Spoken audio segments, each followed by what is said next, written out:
हरियाणा कर्मचारी चयन आयोग द्वारा प्रदेश में पुलिस कांस्टेबल पद के लिए करवाई गई परीक्षा के परिणाम में अनेक प्रकार की खामियां बताते हुए अभ्यर्थियों द्वारा आयोग के बाहर प्रदर्शन किया गया।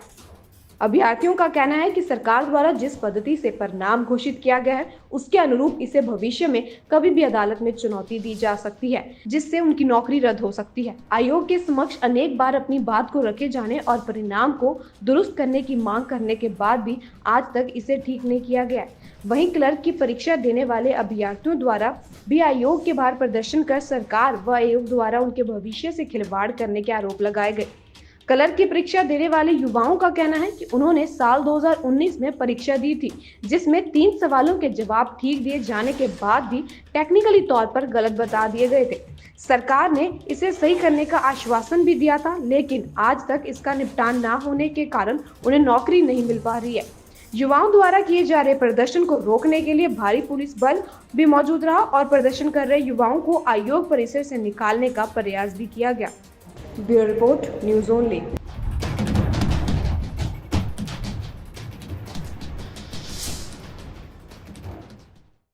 हरियाणा में पुलिस डिपार्टमेंट की कांस्टेबल लेवल की जो भर्तियां हैं उसमें लड़कियां भी हैं और लड़के भी। इस तरह की जो पीछे परीक्षा हुई थी उसमें कुछ अनियमितताओं को लेकर के हरियाणा स्टाफ सिलेक्शन कमीशन के ऑफिस के बाहर बहुत बड़ी संख्या में यूथ जुटा हुआ है। इनसे बात करेंगे। आफ्टर ऑल आज मुद्दा क्या है, आप किस लिए यहाँ पे? जी, आज मुद्दा ये है कि जो हरियाणा पुलिस कांस्टेबल का एग्ज़ाम करवाया गया, महिला पुलिस की 1100 सीट्स के लिए और पुरुष पुलिस की 5500 सीट्स के लिए, उसका जो रिज़ल्ट बनाया गया है वो बहुत त्रुटिपूर्ण है।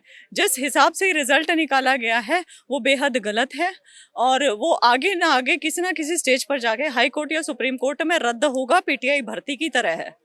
तो इसका मार्किंग किस तरीके से की है जो आपको लगता है गलत है? जी, मार्किंग में इसमें ऐसा किया गया है कि 2 विभिन्न एंटिटीज को जोड़कर मार्क किया गया है। आप ये सोचिए, अल्फाबेट्स में नंबर जोड़ के रिजल्ट बना देना।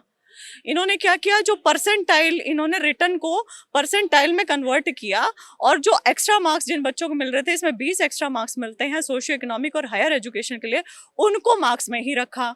तो लिखित के अंक और अंकों को परसेंटाइल में और वो मार्क्स ये जोड़ के रिजल्ट बनाया गया। या तो आप दोनों को ही परसेंटाइल में कन्वर्ट करके रिजल्ट निकाल दें या आप दोनों को ही अंक रखें और वैसे रिजल्ट बना दें, लेकिन ऐसा कुछ नहीं किया गया। 2 विभिन्न एंटिटीज को जोड़ के जबरदस्ती रिजल्ट बना के उसे जारी करके ज्वाइनिंग करने की कवायद हो रही है। पारदर्शिता की जो है यहाँ बात की जाती है, कहीं नजर आ रही है कि यहाँ पर पारदर्शिता बरती जा रही है? देखिए, पारदर्शिता तो शुरुआत से होना चाहिए। पारदर्शिता का क्या मतलब होता है? ट्रांसपेरेंसी, आर पार सब कुछ दिखे। आप जो क्वेश्चन, आपका कोई पहले डिफाइंड सिलेबस नहीं है, आपका कोई कैलेंडर नहीं है, आपका कुछ पता नहीं होता एग्जाम ले रहे हो नहीं ले रहे हो, 5 दिन पहले आप एग्जाम कैंसिल कर देते हो, आपका मतलब हैफाजार्ड चल रहा है, हर एक चीज मेस में है, हर एक चीज का पता ही नहीं चल रहा है। आप फिर क्वेश्चन पेपर बनाते हो, वो क्वेश्चन पेपर में बहुत सारे सवाल गलत होते हैं, आप रिवाइज्ड आंसर की नहीं देते हो, आप कई बार कट ऑफ नहीं बताते हो, आप बच्चों को उनके अंक नहीं बताते हो। डिटेल्ड रिजल्ट कहाँ है ये महिला पुलिस का डिटेल्ड रिजल्ट?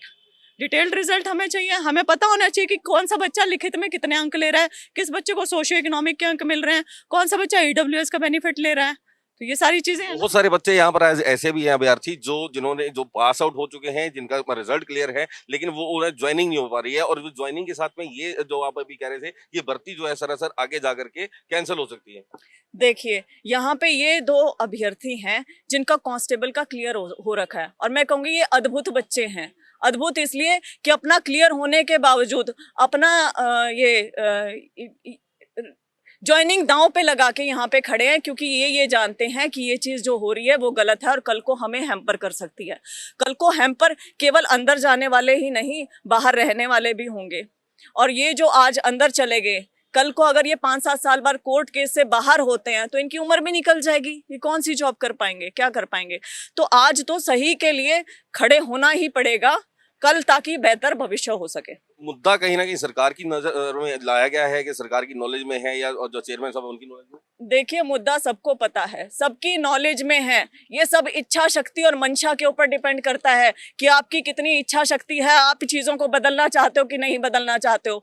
एक आदमी आके ऐसा बैठ जाए जिसकी इच्छा शक्ति ज़बरदस्त हो और जो ये कहे कि एक चीज़ गलत नहीं होनी चाहिए, यहाँ पे मैं सारी चीज़ें ठीक करूँगा, तो क्यों नहीं हो सकती?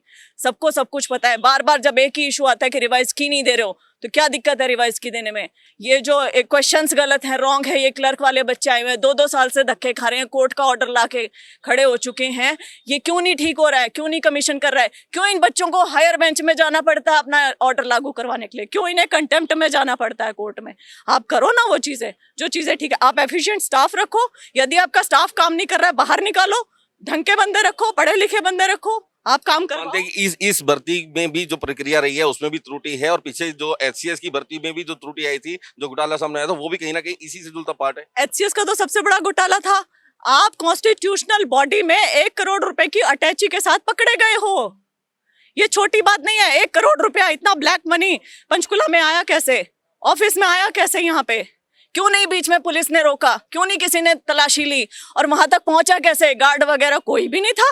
चलिए वहां पे पहुंच गया, वो बंदा पकड़ा गया, वो जेल में है, उसके ऊपर वो सजा याफ्ता हो गया, वो डिसमिस हो चुका है अपनी सर्विस से, लेकिन जिस चीज के ऊपर डिसमिस हुआ वो चीज बरकरार क्यों है? जो आपने कहा कि सैक्टिटी एग्जाम की रिग्ड हो चुकी है, जो भी दस्तावेज उनके अंतर्गत थे वो सारे के सारे गलत हैं, वो उन सारों की सैक्टिटी खत्म है, तो वो चीजें भी रद्द करो ना। उन चीजों को किस लिए बरकरार कर रहे हैं? उन चीजों को किस लिए रख रहे हैं? चेयरमैन की मौजूदगी में, चेयरमैन की नजर के सामने और सरकार की नॉलेज में होने के बावजूद ये सारी चीजें त्रुटिपूर्ण तरीके से भी चल रही हैं, तो उसके लिए भी यहाँ पर सहमति व्यक्त की। देखिए, त्रुटिपूर्ण तरीके से चल रही है, और मैं ये नहीं कहूंगी कि सहमति व्यक्त की जा रही है। मैं ये कहना चाहती हूँ कई पुल्स एंड प्रेशर्स रहते हैं कई सारी चीजों में, और कई सारी चीजें में कमीशन का दोष नहीं होता है, ये सरकार का होता है। ये सरकार का ढीला रवैया है, ये सरकार की इच्छा शक्ति में कमी है कि वो ये चीजें आगे नहीं कर रहे हैं। इसको ध्यान से देख, युवा वर्ग को इग्नोर कर रखा है। युवाओं का बेरोजगारी में आप सीएमआई के आंकड़े देखते हैं, हमारा हरियाणा बेरोजगारी में नंबर 1 पे है, लेकिन सीएमआई रिपोर्ट को सीएम साहब झुठला रहे हैं। क्यों झुठला रहे हैं? आप वो इसलिए झुठला रहे हैं क्योंकि यदि आपने मान लिया कि बेरोजगारी है तो आपको दूर करनी पड़ जाएगी। कहीं ना कहीं इस तरह की जो प्रक्रियाएं चल रही हैं, जो वो भी कहीं ना कहीं पूरी तरह से जिम्मेवार है बेरोजगारी को बढ़ाने में। देखिए, समस्या को यदि मानोगे ही नहीं तो समाधान कैसे होगा? वो तो समस्या को मानने को तैयार ही नहीं है कि बेरोजगारी है, तो जब वो मानेंगे ही नहीं बेरोजगारी है तो समाधान क्यों करेंगे? मानना बहुत जरूरी है ना। जब बच्चे बार बार जा रहे हैं, गुहार लगा रहे हैं, यहाँ खड़े रहते हैं दिन भर, इतनी सारी इनकी प्रॉब्लम्स है, ये सब कुछ, और जब पता चल रहा है एक ही प्रॉब्लम बार बार सेम प्रॉब्लम आ रही है, तो उस प्रॉब्लम को दूर करना चाहिए। मैं ये कह रही हूँ, अगर अभ्यर्थी आते हैं इकट्ठे होके, अपनी चीजें बोलते हैं यहाँ पे आके, तो उनको नोट डाउन करना चाहिए और ये देखना चाहिए कहाँ बार बार कमी हो रही है, हम ये कैसे सुधार सकते हैं, हम अपने सिस्टम में कैसे चीजें ठीक करें, कैसे चीजें लेके। अब हम तो गवर्नमेंट एस्टेब्लिशमेंट में नहीं है कि हम कर सके, हम तो गुहार ही लगा सकते हैं ना, आके बोल ही सकते हैं चीजें, तो वो कर रहे हैं। सरकार की कहीं भी रुचि जो है वो दिखाई नहीं देती। बिल्कुल भी नहीं है जी रुचि। आप जो है कांस्टेबल लेवल में पास हो चुके हैं, आप लेकिन जो है ज्वाइनिंग नहीं कर रहे हैं। नहीं, मेरा सिलेक्शन हो चुका है मेल कांस्टेबल में, और इन्होंने क्या किया है कि मेल कांस्टेबल का जो रिजल्ट निकाला है वो परसेंटाइल मेथड से निकाला है। परसेंटाइल मेथड से इन्होंने क्या ब्लंडर कर दिया, परसेंटाइल जैसे फीमेल कांस्टेबल में किया इन्होंने, परसेंटाइल्स के साथ एक्स्ट्रा मार्क्स जोड़ दिए। जो ब्लंडर हो गया कि एक भी बच्चा, even a single girl select नहीं हुई फीमेल कांस्टेबल में जिसके पास एक्स्ट्रा मार्क्स नहीं थे। अब आप दो अलग अलग एंटाइटीज को कैसे जोड़ सकते हैं? परसेंटाइल तो एक रैंक स्कोर है और रॉ मार्क्स एक वो मार्क्स हैं, आप उन दोनों को जोड़ कैसे सकते हैं? इन्होंने ब्लंडर करके रिजल्ट ही ऐसा दे दिया कि 1100 की 1100 लड़की जो सेलेक्टेड है वो सारी की सारी एक्स्ट्रा मार्क्स वाली है। एक भी लड़की ऐसी नहीं है, मेरिटोरियस कैंडिडेट बाहर हो रहे हैं। अगर आप जो इन्होंने फॉर्मेट बनाया हुआ है 80 नंबर का पेपर का, अगर आप उसमें 80 में से 80 भी स्कोर कर देते हैं, या मतलब 100 के 100 क्वेश्चन भी ठीक कर देते हैं, तो भी आप सेलेक्टेड नहीं होगे। किस वजह से? क्योंकि एक्स्ट्रा मार्क्स नहीं आपको नहीं मिल रहे। तो लेकिन ऐसा होना तो नहीं चाहिए। वैसे तो सरकार बड़े बड़े वादे करती है, भाई हम मतलब मेरिट सूची पे लगाएंगे, मेरिट पे लगाएंगे, फेयर भर्ती करेंगे। तो क्या लग रहा है, क्या सरकार फेयर भर्ती कर रही है? ये तो आपको लगता है कि ये जो है भर्ती आने वाले समय में इसको चुनौती दी जा सकती है, और ये चुनौती जो है कोर्ट में जा सकती है? चुनौतियां पहले भी दी जा चुकी हैं। अगर ऐसे ही फीमेल कांस्टेबल को भी चुनौती दी जा चुकी है, अगर इन्होंने मेल कांस्टेबल का फाइनल रिजल्ट परसेंटाइल के साथ एक्स्ट्रा मार्क्स जोड़ के निकाल दिया तो डेफिनेटली वो भर्ती कोर्ट में चैलेंज होगी। और अगर वहां से हमें राहत भी मिल जाती है तो अपेक्स कोर्ट, सुप्रीम कोर्ट में जाके वहां रद्द होगी। ये बच्चे 5-5 साल 10-10 साल घूमेंगे फिरेंगे, जॉब मिलेगी नहीं। वैसे ही हम बेरोजगार ओवर एज हो चुके हैं, अगर नौकरी नहीं है तो फिर क्या भर्ती प्रक्रिया, क्या पारदर्शिता, क्या सिर्फ दिखावा भर किया जा रहा है? सिर्फ दिखावा किया जा रहा है। हम तो चाहते हैं कि इस स्कोर को, फीमेल कांस्टेबल के स्कोर को रिवाइज किया जाए और मेल कांस्टेबल में भी एक्स्ट्रा मार्क्स परसेंटाइल में ना जोड़े जाएं। इसको रिजल्ट को ऐसे दिया जाए ताकि हर बच्चे के साथ न्याय हो, अन्याय ना हो। आप भी जो है कांस्टेबल बन हाँ चुके जी, हैं, एस्पिरेंट है। अभी क्यों आप ज्वाइन क्यों नहीं करे, क्या रीजन? सर इन्होंने जो रिजल्ट दिया है वो परसेंटाइल प्लस रो मार्क्स में दिया है। परसेंटाइल एक रैंकिंग सिस्टम होता है, उसको आप किसी के साथ भी ऐड नहीं कर सकते हैं। कि कैट में भी यूज होता है, यूपीएसआई का जो एग्जाम हुआ था उसमें भी परसेंटाइल यूज हुआ है। लेकिन अगर इनको पता ही नहीं है कि कौन सा नॉर्मलाइजेशन का मेथड यूज करें तो इसकी सजा हम बच्चे क्यों भुगत रहे हैं। ये गलती इनकी है कि इनको सही नॉर्मलाइजेशन का मेथड इनको यूज करना चाहिए था। आज तक ऐसा हो रहा था कि एक ही शिफ्ट से बच्चे लगते थे। तो शिफ्टों की जो मल्टीपल शिफ्ट की जो प्रॉब्लम थी उसको खत्म करने के लिए नॉर्मलाइजेशन लेके आया गया। हमें कोई प्रॉब्लम नहीं है इससे, लेकिन इनको लगाना ही नहीं आ रहा है। नॉर्मलाइजेशन का जो मेथड है इन्होंने सही सिलेक्ट नहीं किया, इनको दूसरा करना चाहिए था। अब परसेंटाइल है वो फाइनल फुली रिटर्न बेस पे लगता है परसेंटाइल, उसमें कुछ भी ऐड नहीं किया जा सकता। इसके बाद हमने इसको कोर्ट में भी चैलेंज कर दिया, बहुत सारी लड़कियों ने केस भी किया है। हमने प्रोटेस्ट भी कर लिया 27 जैन को। जो एजी सर है उनसे भी मिल लिए, डीएसडीसी सर है उनसे भी मिल लिए। वो बोले कि आपने कोर्ट केस कर रखा है। मैं हाँ जी सर। बोले कोर्ट का वेट करो आप। अब कोर्ट में सुनवाई हो नहीं रही है, 2 महीने हो गए हैं और न्यूज आती जा रही है, न्यूज़पेपर में ज्वाइनिंग होने वाली है, अभी ज्वाइनिंग होने वाली है।